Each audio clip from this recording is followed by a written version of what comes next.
आज हम इस वीडियो में बात करेंगे डिक्लेरेशन फॉर्म को कैसे फिल करना है।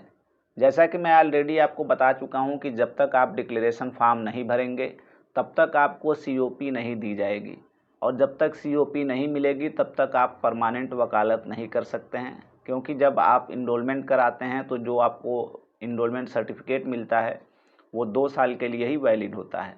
तो इसलिए आप लोगों को सीओपी लेना अनिवार्य है, और सीओपी तभी मिलता है जब आप ऑल इंडिया बार एग्जामिनेशन को पास कर लेते हैं। तो सीओपी के लिए आपको डिक्लेरेशन फॉर्म भरना होता है। तो उस डिक्लेरेशन फॉर्म को कैसे फिल करेंगे, चलिए हम लोग देख लेते हैं।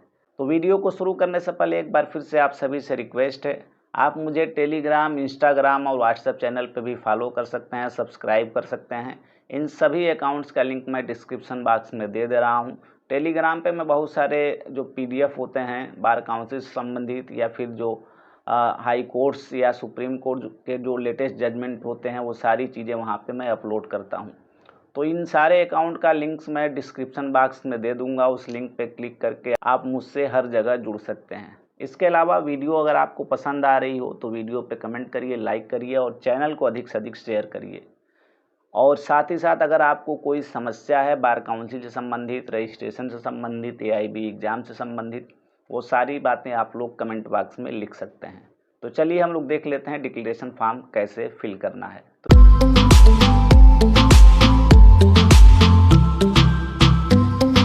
डिक्लेरेशन फॉर्म भरने के लिए कौन कौन से डॉक्यूमेंट्स लगेंगे। सबसे पहले आपको हाई स्कूल से लेकर के एलएलबी तक की जो मार्कशीट है उसकी एक एक फ़ोटो कापी लगेगी।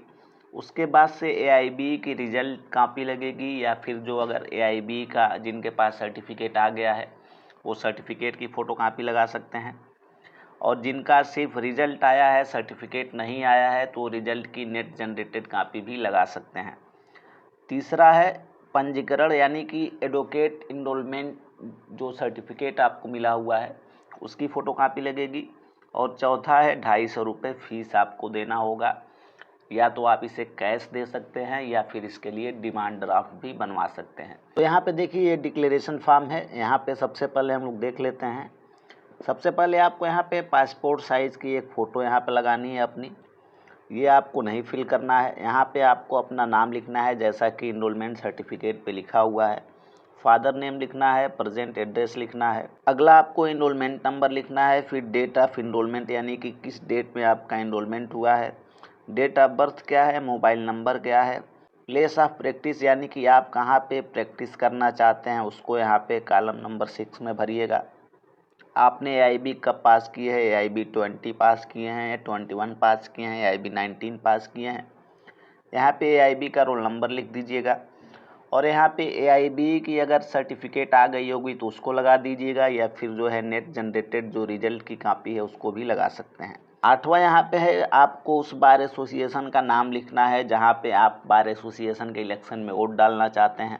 तो जहाँ भी आप प्रैक्टिस करना चाहते हैं उस बार एसोसिएशन का नाम यहाँ पे लिख दीजिएगा। अगर मान लीजिए किसी डिस्ट्रिक्ट में प्रैक्टिस करना चाहते हैं तो उस डिस्ट्रिक्ट के पर्टिकुलर जो बार होगा उसका नाम लिख दीजिएगा, जैसे कि डिस्ट्रिक्ट बार एसोसिएशन इलाहाबाद, या फिर कानपुर, या फिर फतेहपुर। जैसा भी जिस जगह आप प्रैक्टिस करना चाहें उस जगह के बार एसोसिएशन का नाम यहाँ पे लिख सकते हैं। 9वां यहाँ पर लिखा हुआ है कि बार काउंसिल का जो इलेक्शन होता है, यूपी बार काउंसिल का, उस इलेक्शन में आप किस जगह पे अपना वोट डालना चाहते हैं।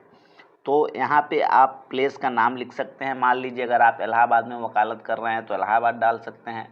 मान लीजिए आप जो है गोरखपुर में वकालत करते हैं तो गोरखपुर डाल सकते हैं। तो ये सब आपके ऊपर डिपेंड करता है कि आप कहाँ प्रैक्टिस करना चाहते हैं, कहाँ वोट डालना चाहते हैं, वो आपके ऊपर है, आपको इसमें फिल करना है। 10वां यहाँ पे देखिए, यहाँ पे पूछा जा रहा है कि इनरोलमेंट के बाद से आप प्रैक्टिस कर रहे हैं या फिर कोई जॉब या बिजनेस कर रहे हैं, तो उसके बारे में आपको डिटेल्स देना है। यहाँ पे अगर प्रैक्टिस कर रहे हैं तो यहाँ पे उस बार एसोसिएशन का नाम लिख दीजिएगा, या जहाँ प्रैक्टिस करना चाहते हैं उस बार एसोसिएशन का नाम यहाँ पे लिख सकते हैं। या फिर अगर इनरोलमेंट के बाद से आप प्रैक्टिस नहीं कर रहे थे, आप किसी बिजनेस में लगे हुए थे, तो उसका भी यहाँ पे डिटेल भर सकते हैं। नेक्स्ट पेज पे हम लोग आते हैं। यहाँ पे ये पूछा जा रहा है कि आपने अगर 2 साल के भीतर एआईबी एग्ज़ाम को पास नहीं किया तो आपने प्रैक्टिस कब छोड़ी थी, और इसके बारे में आपने बार एसोसिएशन को और स्टेट बार को सूचना दी थी, कब दी थी, तो ये डिटेल आपको भरना है। पॉइंट नंबर यहाँ पे 11 है।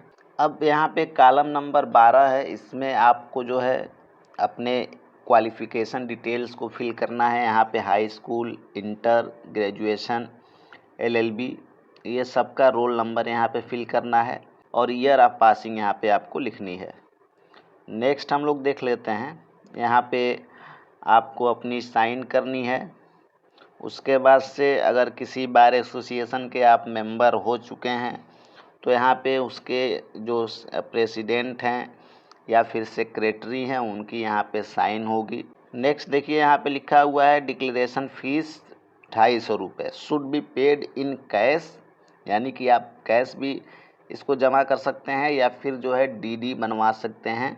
डीडी किसके नाम से बनेगा, यहाँ पे लिखा हुआ है in favour of BCUP certificate and practice verification. तो इस नाम से आपको डीडी बनवानी है अगर आप कैश नहीं देते हैं तो। उसके बाद से इस फॉर्म को आपको यूपी बार काउंसिल ऑफिस में सबमिट कर देनी है। बाई हैंड भी ला सकते हैं या फिर स्पीड पोस्ट भी कर सकते हैं। तो ये फॉर्म है डिक्लेरेशन फॉर्म। जब आप इस डिक्लेरेशन फॉर्म को भर देंगे उसके बाद से आपको COP इशू की जाएगी, जो कि 5 साल तक वैलिड रहती है। हर 5 साल पे उसका वेरिफिकेशन होता है, रिन्यूअल होता है, तो ये प्रोसेस चलती रहती है। तो AIB एग्ज़ाम पास कर लिए हैं तो आप COP सर्टिफिकेट के लिए जो डिक्लेरेशन फॉर्म है उसको ज़रूर भरिएगा, वरना फिर आपको 2 साल के बाद से प्रैक्टिस करने से रोक दिया जाएगा। तो उम्मीद करता हूँ इस फॉर्म को आप लोग समझ गए होंगे कैसे फिल करना है और कितनी फ़ीस लगेगी। बाकी अगर अभी भी कोई कन्फ्यूज़न है तो आप सभी लोग इस बारे में लिख सकते हैं।